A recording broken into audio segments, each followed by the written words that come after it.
Turn to the Lord. Alam niyo, mga kapatid sa Panginoon, minsan sinasabi po natin, no, it is easy to return to God.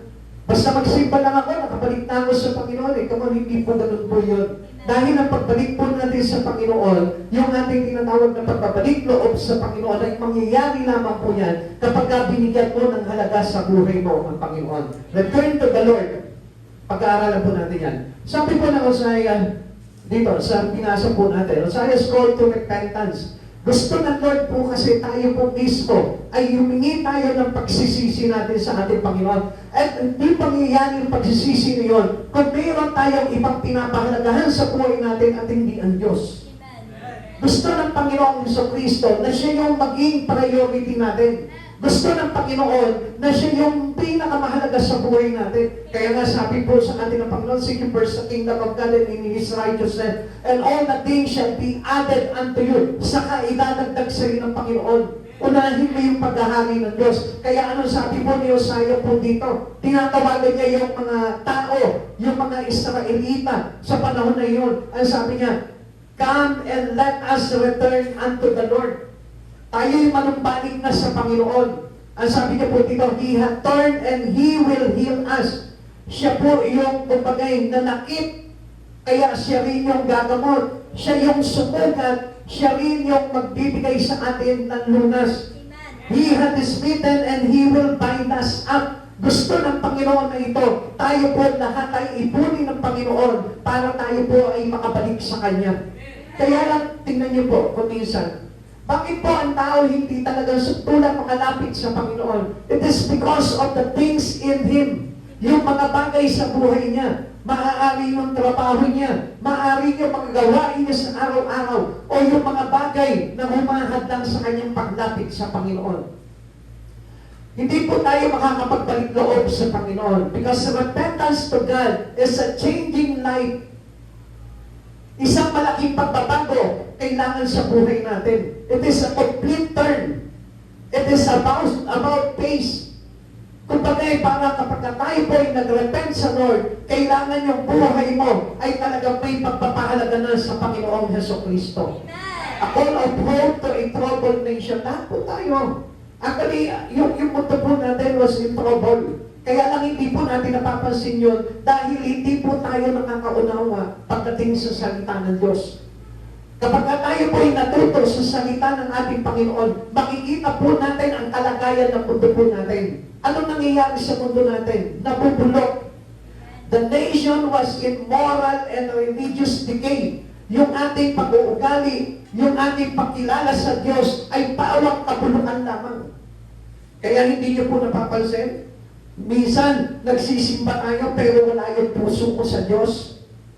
Ang ibig sabihin po nun, it is decayed worship. Yung ating pagsamba ay bulok lamang. Kaya nga kung minsan tayo, nagbibigay tayo ng panahon sa Panginoon, it is only a leftover to us. Yung mga latak lamang, tira lamang. Pero yung precious time ay hindi natin maibigay sa Panginoon. Saan napupunta yung precious time na yun? It's either sa trabaho mo, it's either sa pag-aaral mo, or doon sa pamilya mo. Nandun yung precious time natin, which is yun yung bagay na hindi gusto ng Panginoon sa atin. Alam niyo mga kapatid sa Panginoon, kung isang iniisip natin, na akala po natin okay lang yung mga bagay na yun. Pero alam niyo po ba, ito nga po yung naging sama ng loob. Ito yung hinaing ng ating Panginoon sa mga tao noong mga panahon na yun. Hosea's offer healing and help to troubled people. Gusto ng Panginoon na tayo po lahat ay tulungan ng Lord. Gusto niya na tayo po ipagalingin, which means yung ating forgiveness. Hindi po tayo makakapag-repent sa Lord kung tayo po mismo hindi natin papahalagahan ang Panginoon sa buhay po natin. Why these people needed to return to the Lord? Bakit po ba parang iminumungkahin dito ni Hosea na magbalik loob sila sa Panginoon? Sabi niya so, sa verse 1, ano po? Halikayo, tayo'y manumbalik kay Yahweh. Hinihikayat niya yung mga tao po noon na manumbalik sa Kanya. Ngayon, ang tanong po dito, dahil po ba na tayo po ay nagsisimba ngayon, tayo ay nakapanumbalik na sa Lord. Okay, tignan po natin po ito, sinasabi po dito, dahil mayroon po tinatawag dito na pagkabulok. At yung pagkabulok na yon, which decayed our spirit, which decayed our relations to God, kung bakit hindi nagiging kalugod-lugod sa Panginoon yung mga bagay na ginagawa natin, even yung ating pagsampa sa Kanya. Why these people needed to return to the Lord? Una, they had departed from the Lord in their worship. Alam niyo po ba, yung pagkilala po nila sa Panginoon at pagsamba po nila ay malayo na. Nahiwalay na ng todo sa ating Panginoong Hesukristo. Hosea says, no word, speak bluntly. Ibig sabihin po nito, nung inutusan po ito si Hosea doon sa mga Israelita, sinabi niya ng takasan at diretso sa pagkakasabi na yung kanilang mga problema, yung kanilang mga kasalanan, yun yung nagpapahiwalay sa kanila sa Panginoon. Hindi tayo makakapag-repent sa Panginoon that we hide something inside of us, na meron tayong tinatago sa puso natin. It's either yung pong pinapahalagahan mo ay hindi Diyos o yung namang kasalanan mo na hindi mo kayang baguhin sa buhay mo. Alam niyo po ba mga kapatid sa Panginoon, gusto ng Lord na tayo po ay manumbalik sa Kanya. Kaya sabi niya po sa Hosea chapter 4 verse 1, digin ninyo mga taga-Israel, ang pahayag ni Yahweh sapagkat may hinanakit siya sa inyo. Minsan tayo yung nagtatampo sa Panginoon, pero ang hindi natin alam, tayo po mismo ay hindi pa naman talaga karapat-dapat na magtampo sa Lord. Unang-una, ang Diyos ang dapat na maghinanakit sa atin sapagkat tayo yung ayaw sumunod sa Panginoon. Kaya nga kung mapapansin po natin dito, sabi niya po dito, sapagkat may hinanakit siya sa inyo, sa lupain ito ay walang katapatan, walang pagkahabag, at walang pagkilala sa Diyos. Tingnan niyo po mabuti po ito. Kung tayo po itapat sa Panginoon, hindi po natin kayang humiwalay sa Lord. Kung tayo itapat sa Diyos, hindi po natin kayang unahin ang ibang bagay kaysa sa Panginoon. Walang pagkahabag, kaya alam niyo kung bakit wala tayong pagkahabag? Sapagkat tayo mismo ay hindi marunong mahabag sa ating sarili. Bakit po sinasabi po natin na wala tayong pagkahabag sa sarili po natin? Dahil alam natin na mahalaga ang Diyos sa buhay natin. Pero maraming tao ayaw ilapit ng todo ang buhay nila sa Panginoon, knowing na kapag ka malayo ang buhay mo sa Lord, alam mo na mapapahamak ang buhay mo. Sino po dito yung naniniwala na ligtas na siya? Kung naniniwala ka sa oras na ito, naligtas ka na, dapat makita mo ang buhay mo that God is the priority of your life. Amen! Na kung ikaw talagang ligtas ka na, dapat makita mo na ang Diyos ang pinakamahalaga sa iyo sa buhay mo at hindi yung ibang bagay. Kaya nga sabi po dito ng Hosea chapter 6, is called for a genuine repentance and rebuke of superficial devotion. Marami daw po kasi sa atin nakakakilala sa Diyos, pero napakababaw ng ating pagkilala sa Kanya. Even our worship to God, napakababaw po lamang. Even our prayer, even our relationship sa Lord, napakababaw po lamang. At yun yung nire-rebuke sa atin ng Panginoon. Emphasizing that God desires steadfast love and knowledge of Him over empty spirit rituals and forces sacrifice. Yung mga ginagawa natin, oy, Sunday nga pala ngayon, simba tayo ngayon, o simba. Pero, ang nangyayari po dito, doesn't happen anything or changing our life after that service. Yung walang pagbabago na gaganap sa buhay mo. Dapat kapag ka nagsisimba ka, listen, dapat pag nagsisimba ka, pagkatapos ng church na ito, ng gawain ito, dapat may nagbago sa buhay mo. Dapat pagkatapos mo makapakinig ng salita ng Diyos, dapat may nagbago sa buhay mo. Or else, this is only empty rituals. Ang gusto ng Lord sa atin is the desire to have steadfast love. Yung nananatiling pag-ibig na nating sariwa at hindi bulok na pag-ibig. Sino po dito yung unang in love na, umibig siya, pero bulok yung kanyang inibig? Ha? Naranasan niyo na ba yun? Yung bulok pala yung inibig mo, akala mo freshness siya, no? Hari ng kasariwaan. Reyna ng kasariwaan, pero yung pag-ibig niya, hari pala ng kabulukan. Amen? Alam niyo po, ayaw ng Lord po kasi yun. Gusto ng Lord talaga, yung talagang laging sariwa ang pag-ibig mo kay Kristo. Amen? Hindi ba yung halimbawa ngayon ang init-init na pag-ibig mo sa Diyos, tapos bukas wala ka na nakaramdaman sa Diyos? Pag Sunday ka lang mayroong mainit na pag-ibig sa Kanya, may pagsinta sa Kanya, inaawitan mo siya, sinasayawan mo siya, tapos pagdating ng Lunes, iba na yung inaawitan at sinasayawan mo. Amen? Naiintindihan niyo po ba? Gusto kasi ng Lord yung tinatawag na steadfast love and knowledge of Him. Yung magkaroon tayo ng malalim na pagkakilala at ugnayan sa ating Panginoon. At ayaw din po ng Panginoon, yung tayo po mismo ay mayroon po tayo tinatawag na fickleness. O yung tinatawag na our devotion is fleeting as like a morning dew.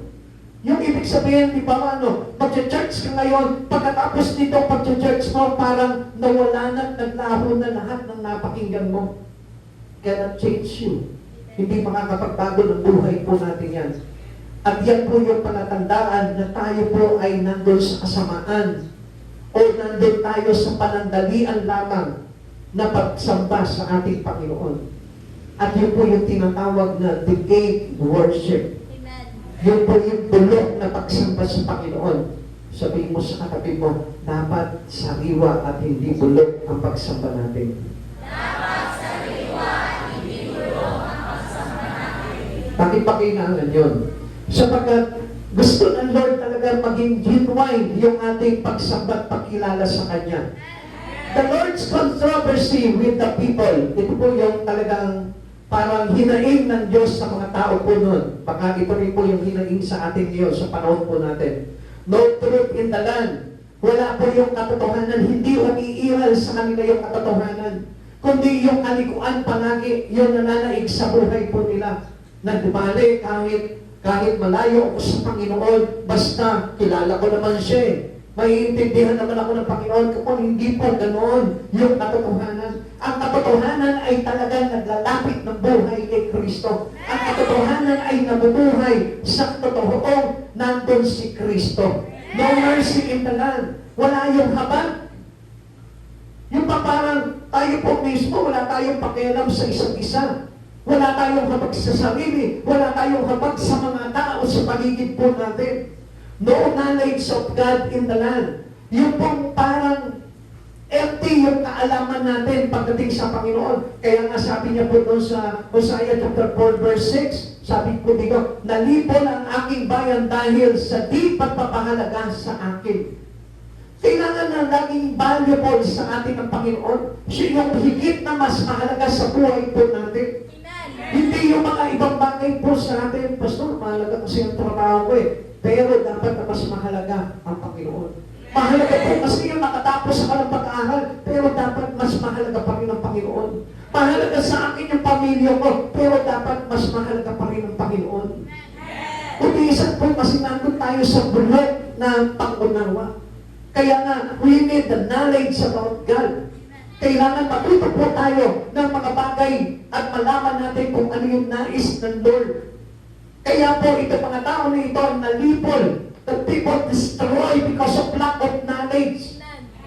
Kaya nga ayaw ng Lord na ito na wala tayong alam pagdating sa ating Panginoong Jesucristo. Ito yung hinaing niya sa atin. Truth grows out of being right with God. So ibig sabihin po dito, mananaig po sa atin ang katotohanan kung totoong nasa Diyos tayo. Amen? Not only knowing the truth, kailangan ikaw mismo yung truth. Tayo po mismo yung nagsasapamuhay ng truth. Hindi lang alam natin that Jesus is the truth. Kailangan sumasa atin si Jesus. Amen?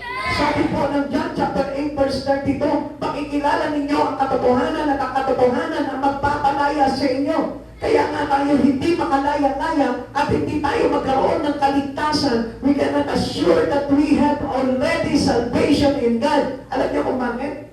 Why we are doubtful about our salvation? Kung bakit nag-aalinlangan tayo? Meron na ba talaga akong kaligtasan? Alam niyo kung bakit tayo nag-aalinlangan? Sapagkat hindi naman talaga tayo lumalakad sa katotohanan. At paglakad sa katotohanan ay pagpapakita na ang isang tao ay niligtas na ng ating Panginoon. Without truth in God, all are unright. Ibig sabihin po niyan, yung nakikita natin buhay na kala natin, ito yung talagang buhay. Come on! Hindi po magiging tama yung buhay mo kung tayo po mismo ay walang katotohanan na nasa Panginoon. Kailangan ipakita mo na, Lord, itong buhay kong ito ay sa iyo. Itong buhay kong ito, ikaw ang uunahin ko. And without you, Lord, I am empty. Kung wala ka, Panginoon, I am nothing.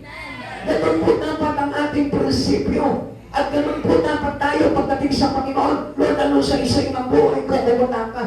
Ano sa isa ng buhay ko kung uunahin ko yung ibang bagay kaysa sa iyo? At yun po yung dapat na maintindihan natin bilang katotohanan na magpapalaya sa atin.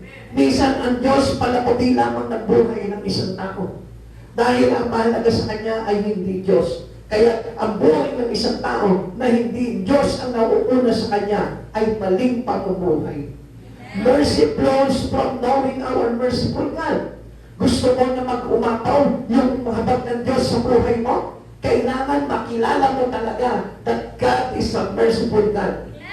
Ano sabi po dito sa awit 103 verse 17? Ngunit ang pag-ibig ni Yahweh ay tunay at walang hanggan sa sino man na nasa kanya'y may takot at pagmamahal. Kung may takot tayo at pagmamahal sa Diyos, di sana ang buhay natin hindi humihiwalay sa Diyos. Anumang panahon, anumang sitwasyon, anumang araw na ito, hindi hihiwalay ang buhay mo sa Lord. Alam nyo, meron po akong narinig na pagtatalo na po. Sabi nila, ang araw ng pagsamba dapat Sabado. Hindi, ang araw ng pagsamba ay kailangan Linggo.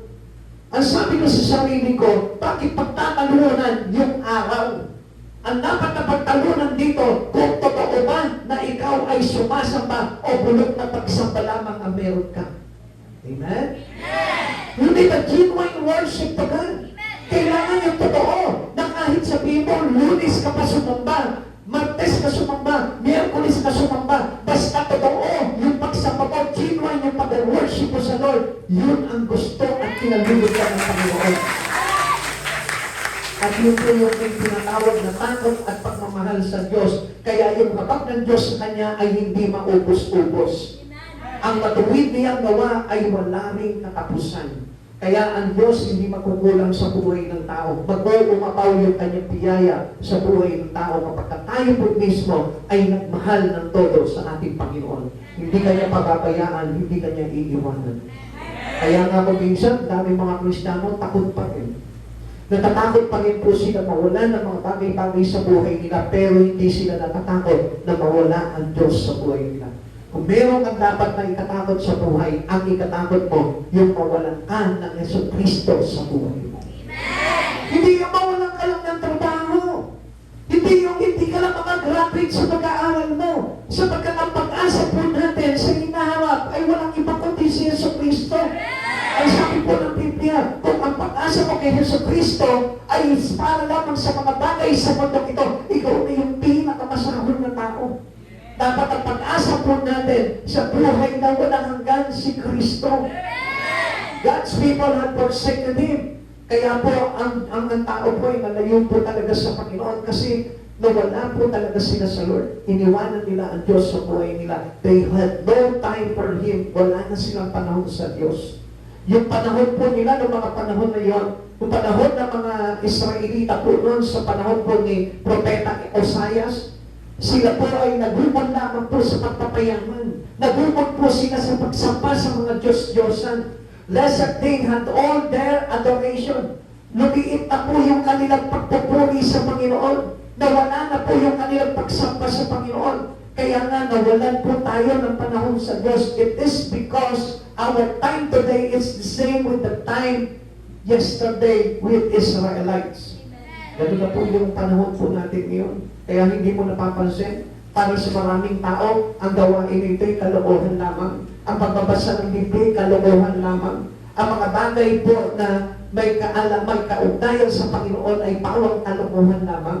Pero ang tinuturo po nila na mahalaga sa kanila ay yung mga bagay na pinagkakaabalahan nila sa mundo. Gusto ko malaman mo, kapatid sa Panginoon, nandun tayo sa bulok na pamumuhay. Amen? Kapag hindi ang Diyos ang una sa buhay mo, I will tell you na yung pamumuhay mong yun ay bulok. Tanungin mo yung kapatid mo, ikaw ba'y namumuhay ng bulok? Tandaan po natin, yung pamumuhay ng bulok ay hiwalay sa Panginoon. Because we are blessed to have our life with God. Kung nandyan ang Diyos, doon magiging maganda ang buhay ng isang tao. The nation was in need of great revival. Kaya nga, ano pa rin yung order ng Lord? Sa kabila ng ganitong pagkabulok nila, sa ganitong kabulukan po ng sistema po nila sa pamumuhay, ang Diyos nag-offer pa rin po sa kanila ng revival. And what is this great revival? He wanted to restore every people of Israel. As well as to, tayo po mismo. Gusto ng Diyos na tayo po i-restore ng Panginoon. Bakit ka nakikinig ng salita ng Diyos? Kasi gusto niya buuin yung mga bagay na nasira sa iyo. Nagawa ng Diablo. Worship at become formalistic. Ganito na lamang po yung kanila po dati eh. Talagang sira-sira na po sila. Bulok na po yung pagkilala nila sa Panginoon. Dati po parang formalistic na lamang po yung kanilang pagsamba. Ibig sabihin parang nasanay na lang sila sa ganoon. It's only a ritual. Basta ang pag-Sunday magsisimba ako, pero nothing will happen to you.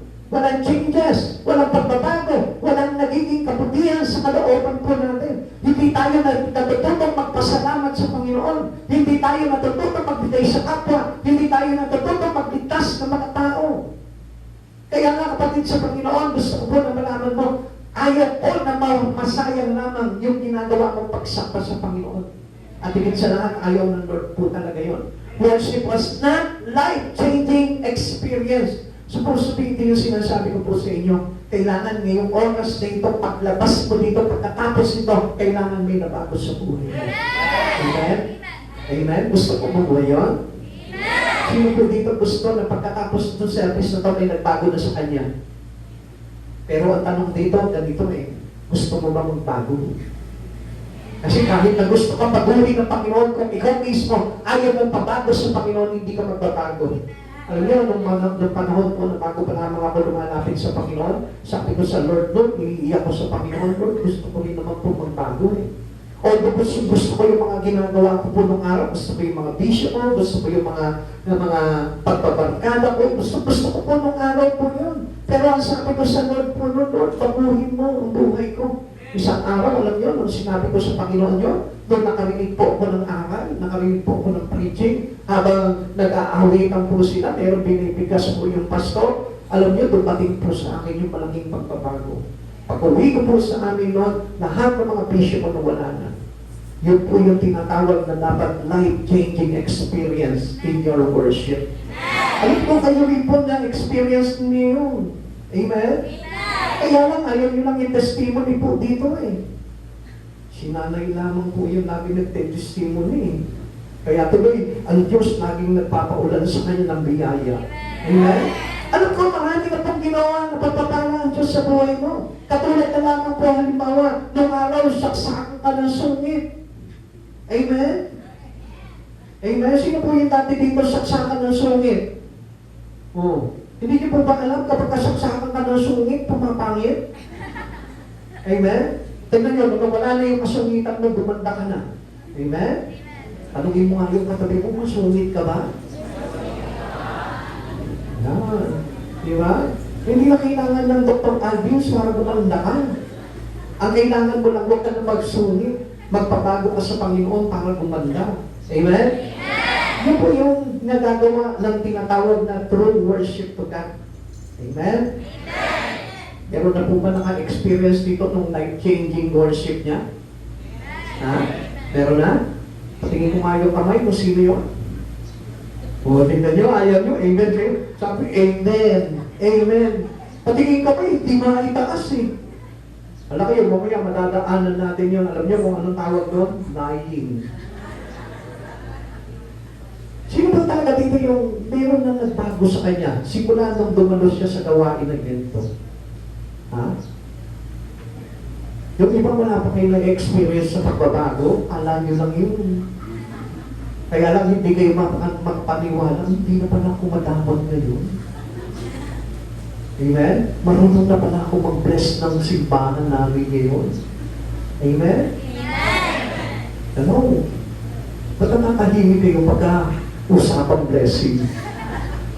Hindi pa rin ba nabe-break yung ating kadamutan? Sino dito yung madamot? O wala naman po pala eh.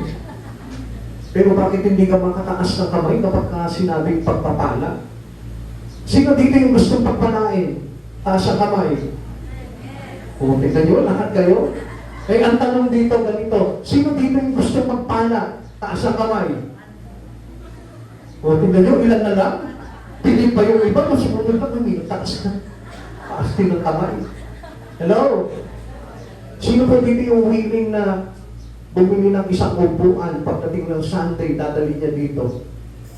Oh, naku. Ayun pa rin. Hindi, sila naman. Hello?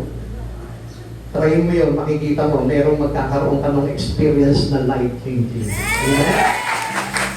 At ang saan ko po yung araw, sino po dito yung dati, alam niya po yung gawain ng El Shaddai? Ha? Sino po dito yun? Yeah? Tatandaan mo yung nanay, na kapag sinabi ni Brother Mike, magdala kayo ng 7 itlog. Natatandaan niya? Nakati na po ba kayo ng El Shaddai sa Quirino Grandstand? O, di ba? Sasabihin ni Brother Mike, sa susunod na linggo, magdala tayo ng 5 kilong bigas. Makikita mo lahat, nagdadala ng 5 kilong bigas. Ang dami. Dagsa talaga yung bigas po doon sa Quirino Grandstand. At alam niyo po ba, yung mga testimony nila, dahil masunugin sila sa mga bagay na yun, na bago ang buhay nila.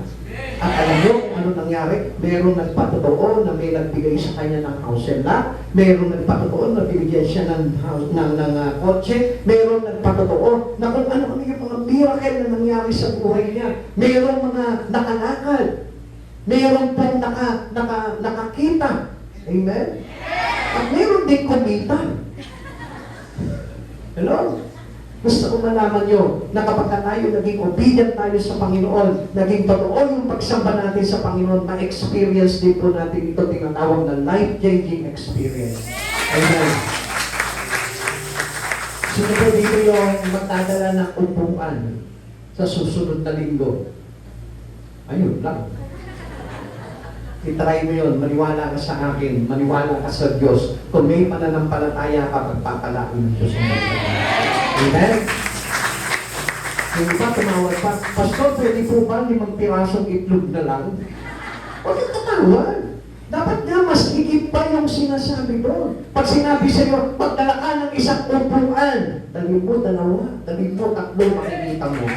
Yung miracle ng Diyos kagalaw sa buhay mo. Amen? Natandaan ko nga po nung araw eh. Sabi po ng pastor namin, sino dito yung gusto magkaroon ng kotse? Pakasagad ako ng kamay kasi gusto ko magkaroon ng sasakyan po nung araw eh. Sabi niya ganito ang gagawin niyo. Para magkaroon ka ng kotse, bumili ka muna ng side mirror. Sabi ko, pastor na ito, paano ako magkakakotse, side mirror lang?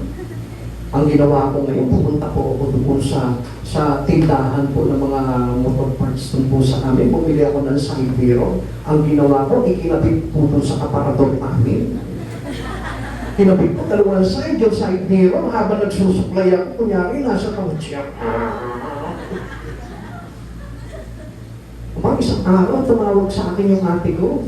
Yung nasa Singapore na ate ko, sabi niya gano'n. Sabi niya, maghanap ng kotse dyan. Bumili ka para na sa gano'n. Pag uwi ko, may nagagamit tayo. O, di ba? O. Sabi ko sa inyo, pagka maniwala ka sa Panginoon, that is life-changing experience. Amen? This is how the true worship is. Yung tayo po ay nag-aaral ng salita ng Diyos at pinaniniwalaan mo kung ano yung mga bagay na sinasabi ng salita niya.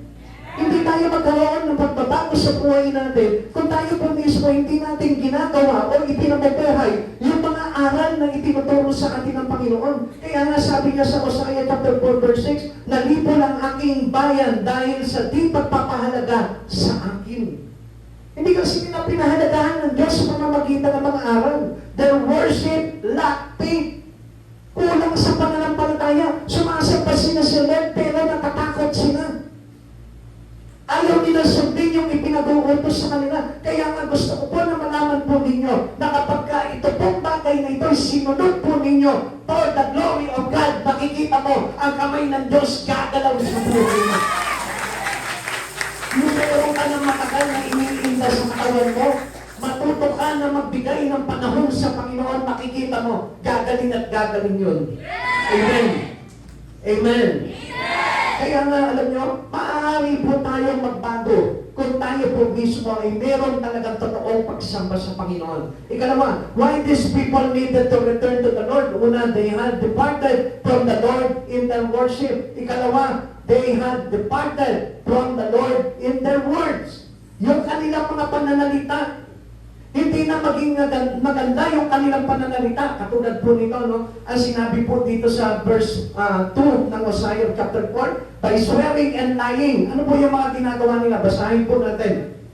Yung po mahilig na sila manungayaw at magsinungaling.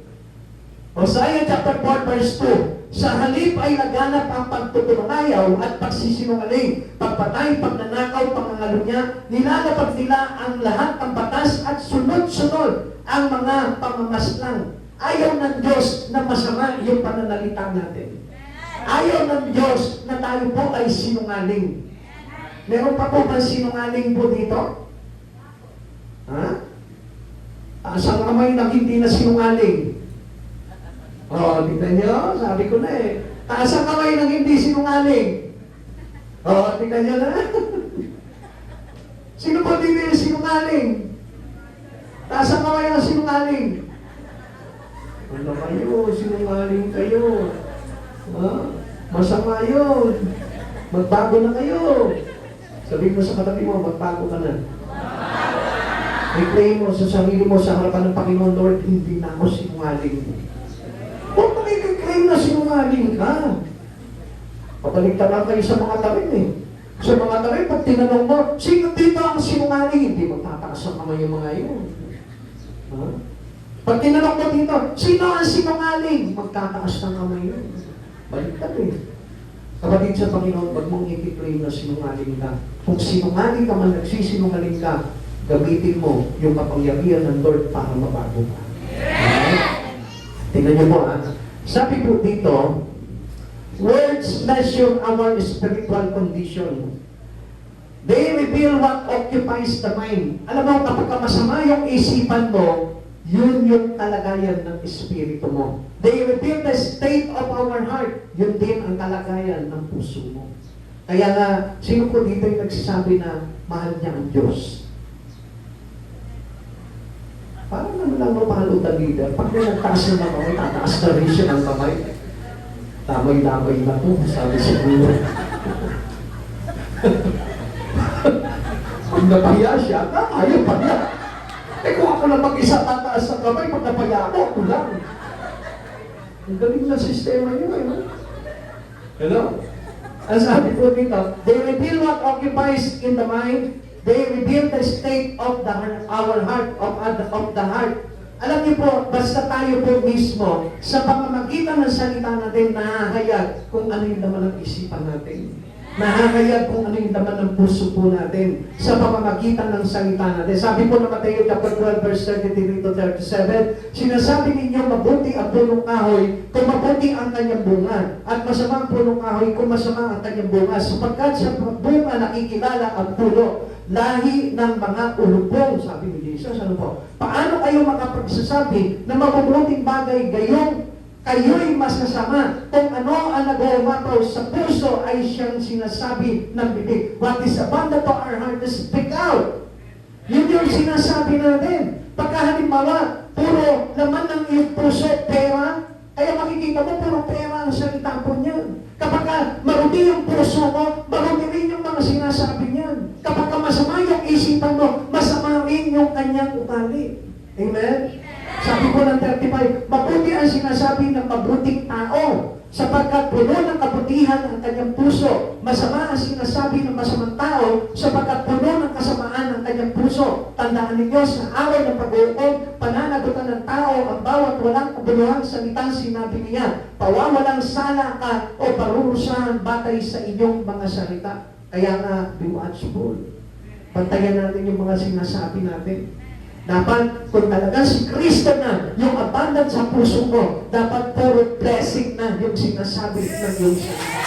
Amen? Do not speak evil. Huwag tayo magsasalita ng masama sa kapwa natin. Ano ba mga sinasabi mo sa katabi mo? Ang pangit naman itong tao na ito. Gusto ko malaman mo, wala si Kristo sa buhay mo. Dapat kahit pangit yung katabi mo, sabihin mo, ang ganda mo. Kaya alam, bawal din magsinungaling. Amen. Saan ako lulugar? Dapat na ang maging laman ng puso mo ay tawang mabuti at ang laman ng iyong isipan ay talagang maganda. Amen? Kasi alam niyo sa tao, wala naman po talagang pangit. Bakit niyo sinabing may pangit? Sino po dito nagsasabi na mayroong mga pangit na tao? Hello? Kaya pumapangit ang tao dahil masama ang ugali. Amen.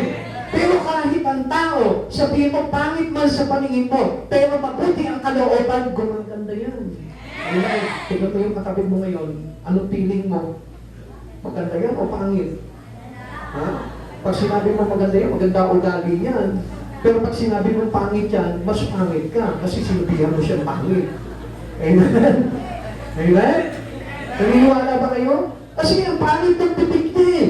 Sinabihan ng pangit, di ba siya yung pangit? Amen? Amen? Sabi nga eh, minsan nga sa church, ano po, sabi niya gano'n, minsan nawawala po tayo sa church, ano, bakit, anong dahilan? Eh kasi yung sama ng sinasabi nila sa akin eh. Kung masama ang sinasabi nila sa iyo, hindi ikaw ang mawawala. Sila ang mawawala. Kasi yun yung nagpapahina sa isang tao. Amen? Yung mga salitang sinasabi niyang hindi maganda. Amen? Sino po dito yung mahilig magsalita ng hindi maganda? Ha? Wala, no? Sabi ko na eh. Ang kulit na kasi ni Pastor, tatanong pa eh. Alam niya namang hindi kayo sasagot. Hello? The people had made profanity their practice. Yung mga masamang pananalita, yun po yung mga practices. Tingnan niyo po, kapag halimbawa wala ka sa Panginoon, yung mga sinasalita mo parang hindi maganda. Parang magagaspak yung mga bitaw ng bibig mo. Para ba lang lagi kang nagmumura, lagi kang pagalit kung magsalita, lagi ang iniisip mo sa kapwa mo, laging masama. Profanity is one of the mark of decadence. Ibig sabihin, kabulukan. Amen? Kapag masama yung iyong pananalita, ibig sabihin niya, bulok ang iyong kalooban. Bulok yung iyong espiritu. Sino dito yung nagmumura pa? Akala mo nakakalamang ka kapag kamiluran mo yung kapwa mo? Hindi. Ang hindi mo alam dito, ikaw yung nabubulok. Dahil yung espiritu at kaluluwa mo ay nabubulok sa harapan ng Panginoon dahil masama yung lumalabas sa bibig mo. Kaya simula sa oras nito, dapat puro pagpapala lamang ang bibig kasi ng bibig mo. Pag mo sasabihin doon sa kapitbahay mo, alam mo, kahit chinichismis mo, napakaganda mo. O kaya naman sabihin mo sa kanya, pagpapalain ka ng Lord. Huwag mong isusumpa. When we speak evil, babalik sa atin yun. Tayo rin yung mag-aaningan, tayo yung mabubulok. Amen? But I mean here, hindi tayo makakapasok sa kaharian ng Panginoon. Dahil bulok yung natanpo natin para po tayong isang nicho na puti sa labas, subalit bulok sa kalooban. Kaya nga gusto po na natin malaman na palap sa ating ng Panginoon na dapat maganda ang isipan natin at maganda ang laman ng puso po natin. Amen. Colossians chapter 3 verse 8, ngunit ngayon itakwil na ninyo ang lahat ng galing poon at sama ng loob, iwasan na ninyo ang panlalait at malaswang pananalita. Amen. Kaya kapag masungit, pangit. Amen? Bakit? Pag masungit kasi, ang pangit palagi ng bigkas ng bibig niya, di ba? Gusto niya palaging away. Anger led us to speak evil. Kaya nga ito si Satan eh. Nilalagyan tayo, pinoprovoke tayo ng galit sa puso. Para pagkagalit na galit ka na, di ba? Nung ka nagsasalita ng masama, sino mo dito yung pagkagalit malambing pa? Aawayin kita. Diba? Yes, hindi yung galit na, pero ang kaganda pa na sinasabi, wala ka maririnig, ano? Bakit? Kasi yung si Satan, kaya tayo nilalagyan ng galit sa puso para magsalita ka ng evil, ng masama. Amen? Kaya kapag puro masama yun, binibigkas ng iyong salita, Gusto ko malaman mo, si Satan yung nasa puso mo. Amen? Kaya gusto ko na malaman po sa inyo, dapat ito maging life-changing po sa inyo ito. Na kapag ikaw sa oras nito, chismosa ka pa rin. Ibig sabihin nun, si Satan ang laman ng puso mo. Kaya nga nagchichismis kasi masasama yung mga sinichismis niyan. Mag-share ka na lang ng words of God para ikaw ay maging katulad ng Panginoong Jesucristo. And speaking evil make us weak. Yun yung nagpapakita na mahina tayo sa Espiritu. Bilang mga Kristiyano, kailangan malakas tayo sa Espiritu. At doon natin makikita ngayon na tayo malakas sa Espiritu kung mga pagpapala ang lumalabas sa bibig natin at hindi sumpa. Amen. O sabihin mo sa katabi mo ngayon, maganda ka pala. O diba? May nabago na. Diba? Pero pag uli niyan, uy, binabawi ko yung pangit ko. Hello? Binawi pa eh. Nabago na yung puso, binawi pa. Lies is not to be taken lightly. Amen. So, alam niyo po yung pagsasabi po ng huwad o ng mali o ng kasinungalingan, hindi po mag-aandalin po yung bagay na yun. At kaya po bumibigat ang buhay ng isang tao at nagiging mahina yung espiritu niya, it is because of lying. Yun ang ilalagay sa atin ni Satan. Kaya hindi simpleng kasalanan po yung tinatawag na lying. Why? Because Satan is a liar. Tayong anak ni Satanas kapag tayo po ay nagsisinungaling. Amen. Magtatanong pa po ba ako sa inyo? Huwag na lang, ano? Kasi hindi na naman kayo sasagot eh. Tanongin ko sana, sino sinungaling dito? Hindi na kayo sasagot na, ano? Ang kulit ko kasi eh. Hello? Tandaan natin, ang ama ng kasinungalingan walang iba kundi ang diablo. At kung tayo sinungaling, siya yung ating tatay at hindi ang ating Panginoon. John chapter 8 verse 44. Ang diablo ang inyong ama at ang gusto ninyong gawin ay kung ano ang gusto niya. Sa simula pa lang ay mamamatay tao na siya, hindi siya pumanig sa katotohanan kailanman sapagkat walang puwan sa kanya ang katotohanan. Kapag nagsasalita siya ng kasinungalingan, nagsasalita siya ayon sa kanyang kalikasan sapagkat siya ay sinungaling at siya ang ama ng kasinungalingan. Never lie anymore. Kung tayo po ay nasa Panginoong Jesucristo, dapat hindi na tayo nagsisinungaling. Amen? Believers are to put away lying. Tinatanggal na po natin yan. Ephesians chapter 4 verse 25. Dahil dito itapo na natin ang pagsisinungaling at tayong lahat ay magsabi ng totoo sa isa't isa sapagkat tayo'y bahagi ng isang katawan. Iisa na lamang po tayo kay Kristo. We are one in the body of Christ. Kaya hindi po tayo dapat magdayaan na po. Hindi na po tayo kailangan na magsinungaling sa isa't isa. A good verse to eliminate swearing and lying. Alam niyo po ba kung anong magandang verse po dito na ibigay sa atin sa panunungayaw at pagsisinungaling? Awit 19 verse 14. Naway ang mga salita ko at kaisipan, kaluburan mo, Yahweh, manunubos ko at kanlungan. Hiling mo palagi sa Panginoon. Manalangin ka sa Panginoon, Lord, kung nakakapagsalita ako ng kasinungalingan, igayin mo ang labi ko. Pigilan mo ako sa pagsisinungaling. Pigilan mo ako sa mga masamang salita para na sa ganun hindi na ako magkasala sa iyo. Amen? And last, number 3, why these people needed to return to the Lord? They had departed from the Lord in their works. Yung kanilang mga gawa, lihis na sa Panginoon. Hindi na sila gumagawa ng naaayon lamang po sa ating Panginoong Jesucristo, kundi yung kanilang mga gawa ay hiwalay na sa Diyos. Hosea chapter 4 verse 3, kaya't nagdadalamhati ang lupain, nalulupay ang lahat na naninirahan dito, halos malipol ang mga hayop sa parang, ang mga ibon sa papawinin at ang mga isda sa dagat. Kung bakit po nagsasapar yung buhay natin? Dahil yung ating mga gawa ay hiwalay na sa Diyos. Pagtataka nga kung bakit ganito, Panginoon? Bakit ang hirap ng buhay ko? Bakit po kaguluhan na lang ang buhay ko? Dahil yung ating mga gawa sa araw-araw ay hiwalay na sa Lord. Alam niyo po ba kapag ang buhay po natin lagi nakadikit sa Panginoon, hindi po tayo mawawalan ng kapayapaan. Hindi tayo mawawalan ng kaganahan. Hindi tayo mawawalan ng kasaganahan sa buhay.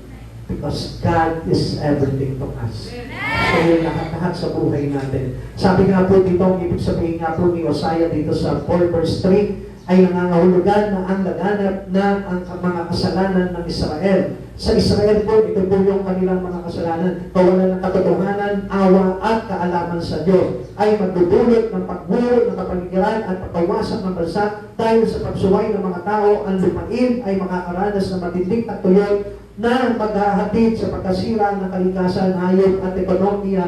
Ito ay nagpapaliwanag na ang kabiguan sa moral ng tao ay nagkakagabala sa kaayusan ng ekolohiya. So ang ibig sabihin po dito, kaya po pala nagkakagulo-gulo ang mundo. It is because of their lie.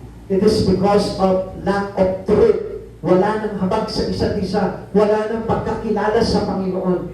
Kaya nga kapag ang pamilya po natin, ang tahanan po natin, na wala nang pagkakilala, habag at katotohanan sa ating Panginoon, nawawala rin po yung katiwasayan.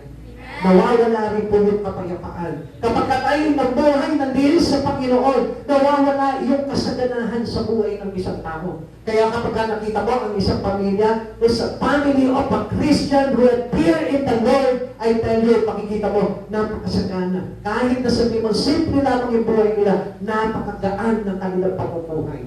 Kaya kapatid sa Panginoon, hindi naman kailangan na magkamal ka ng maraming kayamanan sa mundong ito para lumigaya ka. Sapat na yung mabuhay ka na nandiyan si Kristo maging sentro ng buhay mo. Sapat na yung para magkaroon ka ng kapayapaan, magkaroon ka ng kaganakan, at magkaroon ka ng contentment sa buhay.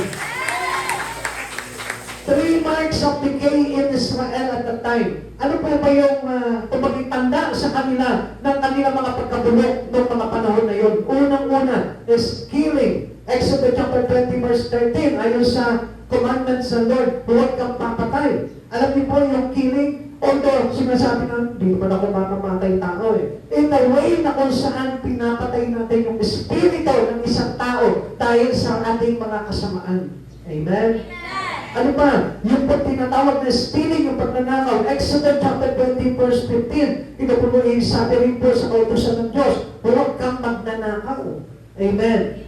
Especially when we steal the things about Christ Jesus. Yung mga bagay sa Panginoon, huwag mo na nakawin yung panahon para sa Lord. Huwag mo na nakawin yung mga bagay na dapat sa Panginoon, pero inaangkin natin.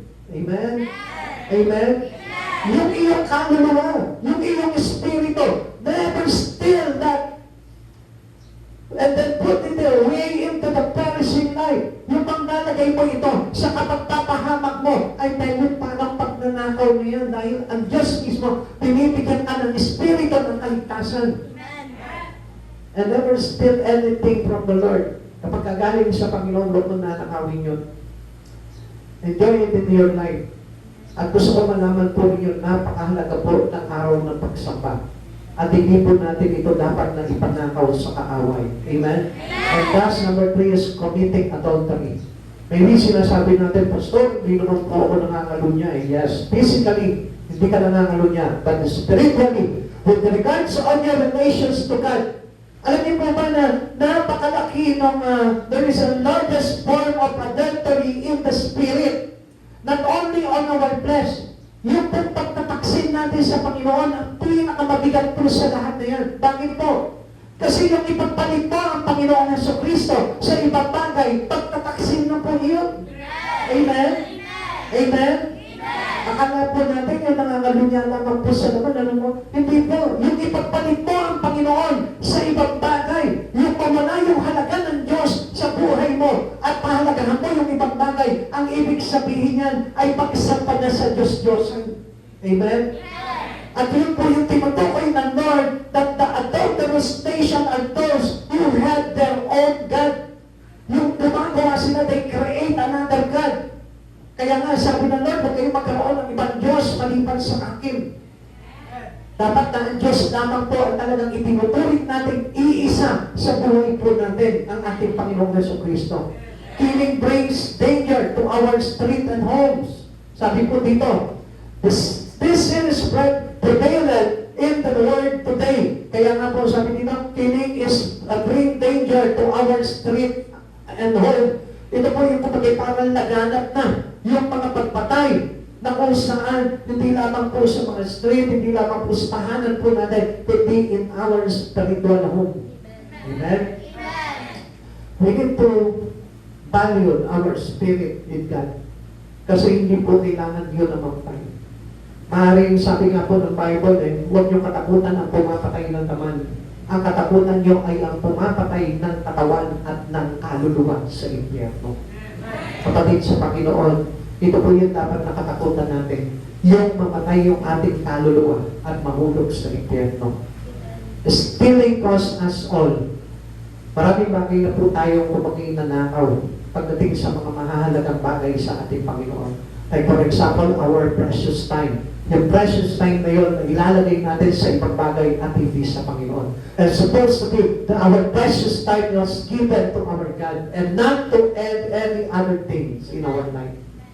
Kung minsan ilalagay natin yung precious time natin sa trabaho, sa school, sa mga bagay na ginagawa natin sa araw-araw, yung precious time ay dapat nakalaan sa ating Panginoon. 6 days of working and the 7th day is our rest. Yun naman po yung hinihiling sa atin ng Panginoon, pahalagahan natin yun. And it will start your relations to God kapag napahalagahan po natin yung 7th day na yun para sa ating Panginoon. Committing adultery ruins relationship to God. Na kapag tayo po mismo, nag-commit tayo ng adultery sa Panginoon, pinagpalit natin ang Panginoon sa buhay natin, yung relation natin sa Panginoon, yun ang mga apektuhan nito. It will kill our relations to God.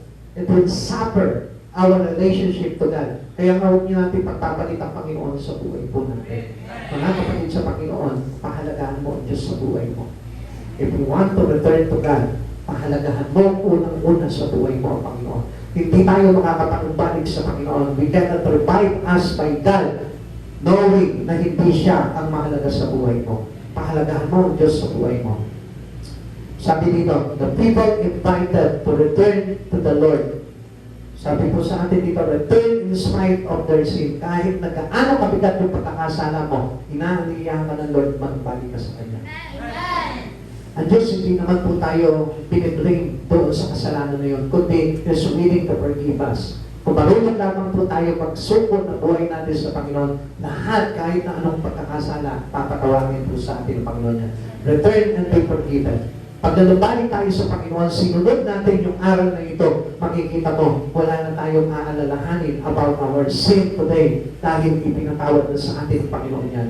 God still calls the wayward to return. Lahat ng mga naligaw, lahat ng mga nalingis ng landas, pag nalumbalik ka sa Panginoon, He will restore you. He will revive your spirit, and you can enter now into His kingdom. He will pardon, cleanse, and revive. Kapatid sa Panginoon, walang imposible sa Panginoon. Sa mga nananalig at nananampalataya at nagtitiwala sa Panginoong Jesucristo, manumbalik kayo sa Panginoon. Tayo lahat, manumbalik tayo sa Lord. Tayo lahat, magbalik loob na tayo sa Panginoon. Tayo lahat, pagsisihan natin lahat ng ating mga kasalanan at mag-umpisa tayo sa panimula ng buhay ng ating Kristo. At itong oras na ito, kapatid sa Panginoon, nangyayaan ko po kayong tumayo.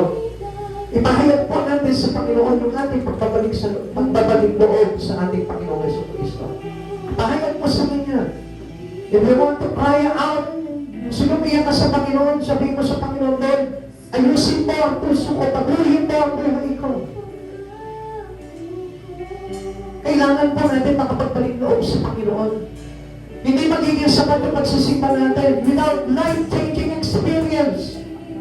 Kailangan ko nakapag-worship ka ngayon, nakasamba ka sa oras na ito. Kailangan pagbabago ng church na ito, mayroon na nabago sa buhay mo.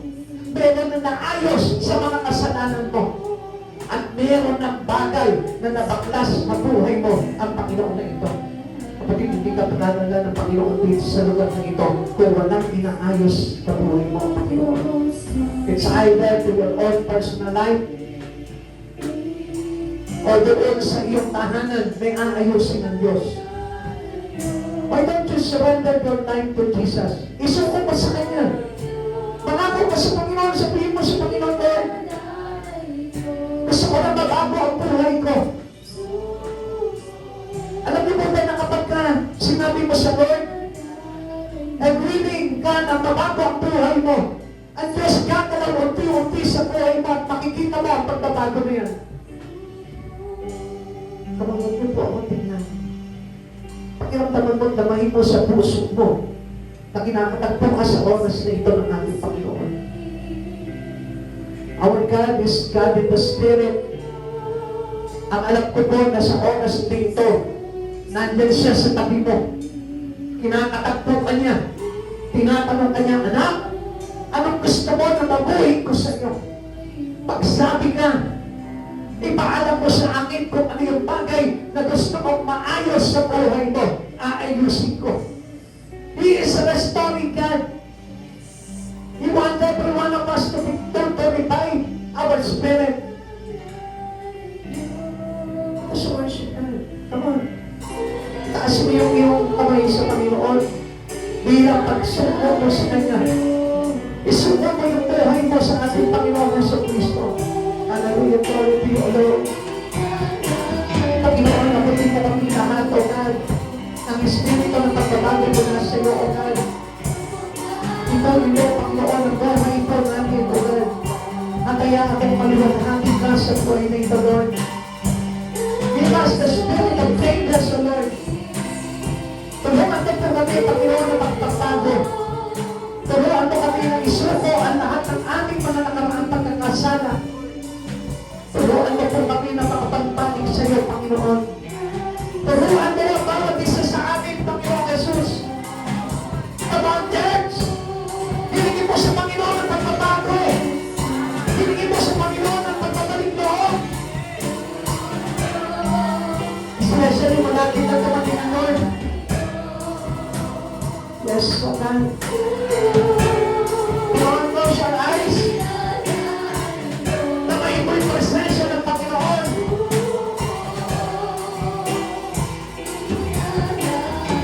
Hallelujah, glory to Jesus.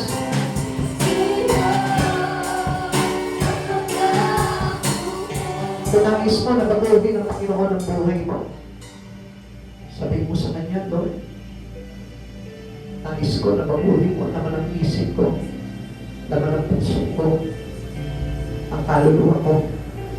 Pasiglahin mo, Panginoon, sa mga bagay patungkol sa iyo. Turuan mo ko na unahin ka, Panginoong Jesus, sa aking buhay. Turuan mo ko, Panginoon, na pahalagahan ka. Turuan mo ko, Panginoon, na hindi kita maipagpalit sa anumang mga bagay sa buhay na ito, God. At hayaan mo maganap ang kalooban mo sa bawat isa sa amin ang narito ngayon. Kapatid sa Panginoon, kung pinagsisisihan mo sa oras na ito, ang mga nakaraang pagkakasala mo o sa mga kasalanan mo na nagagawa mo sa araw-araw, tingin mo sa Panginoon, isuot mo ang buhay mo sa Kanya. Sabi mo, Panginoon, nagbabalik loob ako sa iyo. Patawarin mo ko sa lahat ng aking mga pagkakasala. Libutin mo ang lahat ng aking kasalanan at tanggapin mo mong maluwalhati sa iyong kaharian. Panginoong Jesus, italagon lahat ng aming mga pangalan sa aklat ng buhay at huwag mo pong hayaan na mawala ito, O God. Sapagkat sa oras nito, Lord, tinatanggap namin sa bawat isa sa amin, O God, na may babaguhin ka sa aming buhay na maglalagay sa amin sa pagpapahalaga sa aming Panginoong Jesucristo. Ama namin Diyos, nagpapasalamat po ko sa kapatihan mo, Lord, na ibinubuhos ko sa bawat isa sa aming ugal. Salamat sa dakilang habag mo na pinapadaloy mo sa bawat isa sa amin, O Lord. Hayaan mo italoy mo rin po ito sa aming mga tahanan, O God. Hayaan mo na mag-isisiglan kami ng iyong habag at awa, O God, upang sa ganun maipadama po namin sa aming mga pamilya. Maipadama namin sa aming mga kaibigan at sa mga tao na nasa paligid namin, O Lord. Kapaya po kami patunayan, O God, at sa oras nito, Lord, hinihiling din po namin sa iyo, O God. Bigyan mo po kami ng malambot na puso.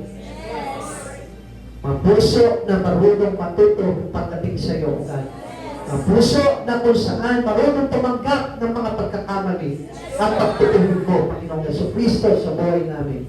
Maraming salamat po, dakilang Diyos. Balutin mo po kami ng iyong banal na dugo, Panginoon, upang na sa ganun, O God, maging matatag at matibay ang aming pagtayo patungkol sa iyo, Panginoong Jesus. Maraming salamat po. Pagpalain mo po, Panginoon, ang mga darating pagtaon, Panginoon, sa church nito. Bilang ating lahat ay magkakapatid sa iyo, Panginoon, sa lugar ng Kalasyaw. Lord, pag-iipayuri mo pa ang gawain ito, O God, at lalagpas pa, Panginoon, sa dekadang taon, Panginoon, Panginoon, ng ating pagsambot, pagpupuri sa iyong dakilang pangalan. Turuan mo po kami na paglingkuran ka, Panginoon, at maging bahagi kami, Panginoon, ng pagpapala sa church na ito, God. Maraming salamat po, dakilang Diyos, pagpalain mo rin po, Panginoon. Ang bawat isa sa amin, O Lord, ang bawat pamilya namin, Panginoon, ikaw ang Diyos na magpapala at magbubuhos ng iyong mga gantimpala ng kasalanan, kapayapaan, at kagalakan sa puso ay mag-uumapaw sa bawat isa. Maraming salamat po, dakilang Diyos, sa iyo at dakilang kapurihan. In Jesus' name, Amen and Amen. God bless you all. Maraming Panginoon.